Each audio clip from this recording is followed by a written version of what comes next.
ప్రధానమైన అంశాలైన ఒక చిన్న అంశం లాస్ట్ ఒక నా పర్సనల్ అప్పీల్ అవుతుంది. ఈ మధ్య సోషల్ మీడియాలో ఏమైందే ఈ వ్యూస్ కోసం ఈ తంబులు అంటారట కదా వాటిని, నాకు ఎక్కువ తంబునైల్స్ కోసం సెన్సేషనల్ హెడ్డింగ్స్ పెడుతున్నారు. హరీష్ రావు బీజేపీలోకి పోయిండని, హరీష్ రావు కాంగ్రెస్లోకి పోయిండని, ఇంకేందో అయిండని, వర్కింగ్ ప్రెసిడెంట్ అయిండని, ఇవన్నీ అనవసరంగా మీ వ్యూస్ కోసమో బ్రేకింగ్ల కోసమో ఇట్లా ఒక నాయకుడి నిబద్ధత మీద ఒక నాయకుడిని క్రెడిబిలిటీని మీరు వాడుకోవడం అనేటువంటిది మంచిది కాదు.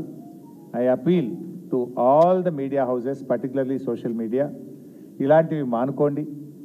మీకు అంతా ఏదన్నా అనుమానం ఉంటే డైరెక్ట్గా నాతో మాట్లాడి పెట్టండి. కానీ ఇట్లా పెట్టడం ద్వారా ఏమవుతుందంటే లీడర్ క్రెడిబిలిటీని దెబ్బతీసేది మంచిది కాదు. నేను కూడా ఇంకా తప్పని పరిస్థితి, భవిష్యత్తులో ఇట్లాంటి రిపీట్ అయితే అవసరమైతే లీగల్ నోటీసులు ఇవ్వడానికి, చట్టపరమైన చర్యలకు కూడా వెనుకాడమని నేను వారికి తెలియజేస్తా ఉన్నా.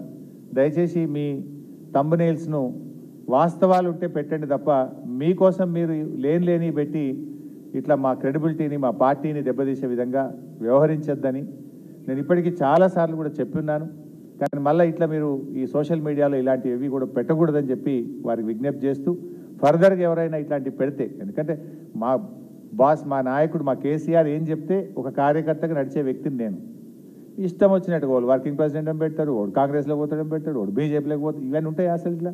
నేను చాలాసార్లు స్పష్టంగా చెప్పాను, మీ బ్రేకింగ్ల కోసం, మీ లైక్ల కోసం, మీ వ్యూస్ కోసం, మీ రేటింగ్ల కోసం ఒక నాయకుడి యొక్క నిబద్ధతను నిజాయితీని దెబ్బతీయొద్దని, ఇలాంటివి మానుకోవాలని చెప్పి నేను విజ్ఞప్తి చేస్తున్నాను.